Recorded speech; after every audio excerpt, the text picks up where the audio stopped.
Assalamualaikum warahmatullahi wabarakatuh. Perkenalkan, saya Suma Arif Budiman dengan NPM C1023098. Di sini saya akan menjelaskan materi bab 6 terkait transaksi antara entitas induk dan entitas anak untuk aset, aset tetap. Yang pertama itu transaksi penjualan aset tetap. Dan dampak terhadap pencatatan entitas induk terkait penjualan aset tetap ini yang pertama yaitu ada transaksi penjualan aset tetap antara entitas anak atau aset keuntungan atau kerugian. Mana keuntungan atau kerugian ini belum terrealisasi selama aset tersebut masih dimiliki oleh entitas anak atau entitas induk. Yang ketiga itu atas keuntungan atau kerugian yang belum terrealisasi tersebut tadi, entitas induk harus membuat pencatatan dan dampaknya terhadap jurnal eliminasi yang pertama yaitu transaksi jual beli aset tetap antara entitas induk dan entitas anak harus dieliminasi dalam rangka penyusunan laporan keuangan konsolidasian. Dan jika dilihat dari sisi konsolidasi, aset tetap yang diperoleh entitas anak dari entitas induknya atau sebaliknya itu dicatat pada nilai perolehan dari pihak non-afiliasi. Dan keuntungan atau kerugian atas penjualan aset tetap antara induk dan entitas anak akan terrealisasi pada saat pelepasan atau penggunaan aset tetap. Dan untuk aset tetap yang tidak disusutkan, keuntungan atau kerugian akan terrealisasi pada saat pelepasan aset tersebut. Dan untuk aset tetap yang disusutkan, keuntungan atau kerugian akan terrealisasi pada saat penggunaan aset tetap tersebut. Selanjutnya kita masuk ke transaksi penjualan aset tetap tidak disusutkan. Transaksi penjualan aset tetap tidak disusutkan itu terrealisasi keuntungan atau kerugian penjualan tanah terjadi pada saat pelepasan tanah. Dan pelepasan tanah bisa terjadi karena penjualan, penghentian pengakuan, ataupun pertukaran. Selanjutnya itu dampak transaksi penjualan aset tetap tidak disusutkan terhadap pencatatan entitas induk. Contohnya ya di sini ada PT Palapa atau kita singkat menjadi PTP memiliki 100% saham PT Samudra dan bisa kita singkat menjadi PTS dan ini adalah contoh informasi terkait transaksi penjualan beli aset tetap antara PTP dan PTS. Untuk peristiwa pertama yaitu PTP memperoleh tanah dari pihak non-afiliasi pada harga 900 juta. Dan untuk peristiwa kedua, PTP menjual tanah kepada PTS harga 1 miliar rupiah. Dan untuk peristiwa ketiga, PTS menjual tanah kepada pihak non-afiliasi pada harga 1,2 miliar rupiah.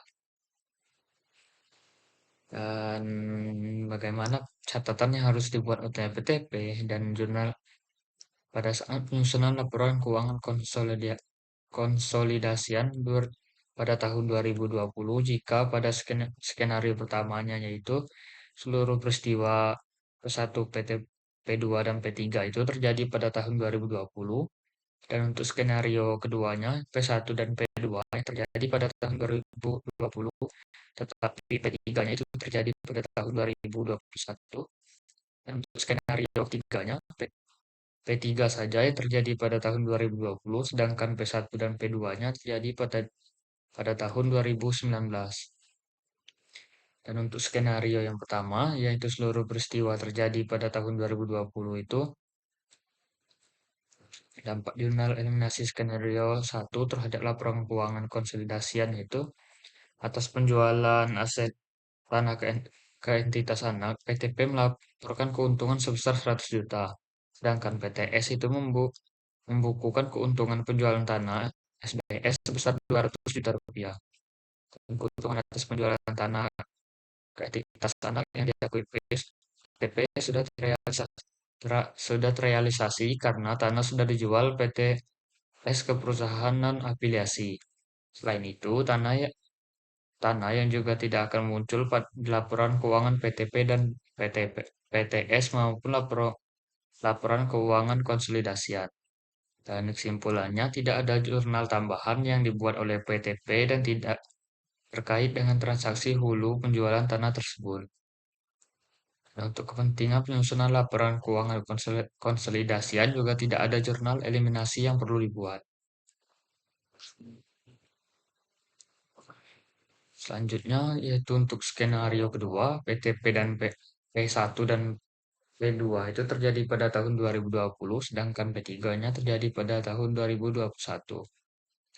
Keuntungan atas penjualan tanah yang dibukukan PTP sebesar 100 juta belum terrealisasi karena sampai akhir periode tanah tersebut masih berada di PTS.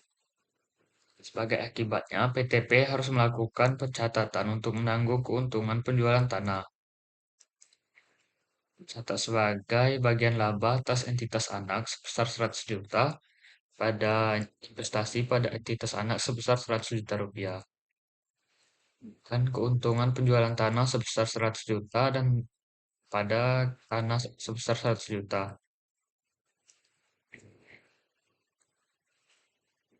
Dan dari sudut pandang konsolidasian, keuntungan penjualan tanah yang diakui PTP belum juga terrealisasi.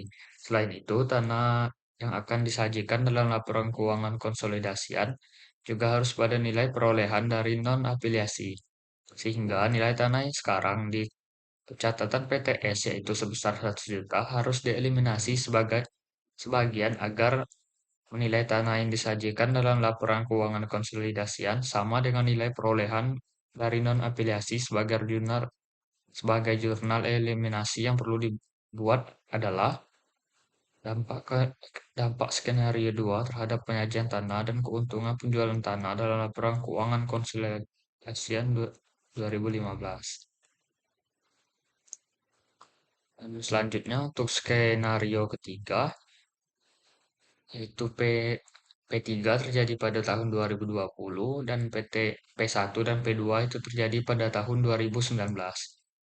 Pada periode sebelumnya, PTP itu mengakui keuntungan atas penjualan tanah ke PTS sebesar 100 juta rupiah. Dan keuntungan tersebut belum terrealisasi karena pada akhir periode sebelumnya tanah tersebut dimiliki oleh PTS. Dan keuntungan penjualan tanah tersebut belum terrealisasi pada tahun 2019 sehingga PTP harus membuat catatan untuk mengakui keuntungan penjualan tanah yang telah terrealisasi. Keuntungan atas penjualan tanah tersebut harus ditambahkan sebagai komponen laba rugi konsolidasi periode berjalan, sehingga nilai keuntungan penjualan tanah yang akan disajikan dalam laporan keuangan konsolidasian 2019 itu sebesar 300 juta rupiah.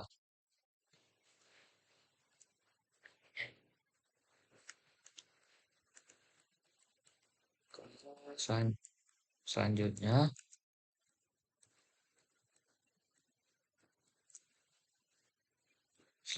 transaksi hilir penjualan aset tetap tidak disusutkan.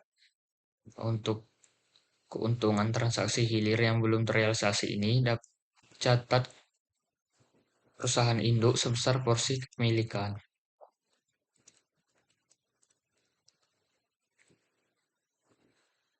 Dan untuk transaksi penjualan aset tetap disusutkan ini, untuk transaksi penjualan aset tetap yang disusutkan antara entitas induk dan entitas anak, keuntungan atau kerugian penjualan aset tetap akan terrealisasi seiring penggunaan aset tersebut.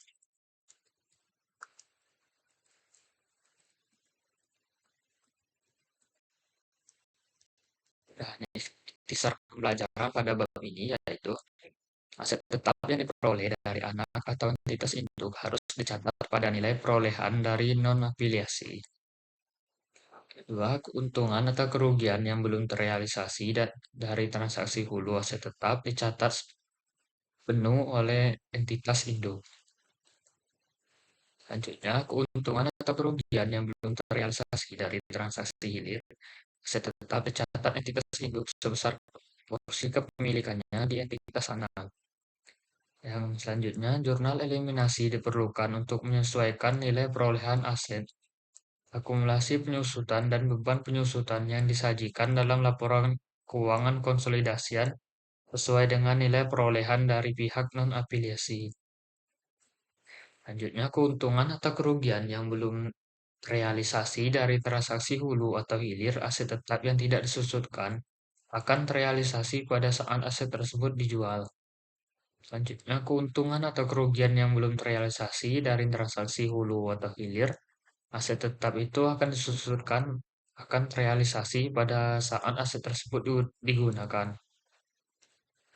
Selanjutnya, besarnya keuntungan atau kerugian transaksi hulu atau hilir dari aset tetap yang disusutkan ini yang terrealisasi pada setiap periodenya adalah selisih beban penyusutan menurut induk dan entitas anak.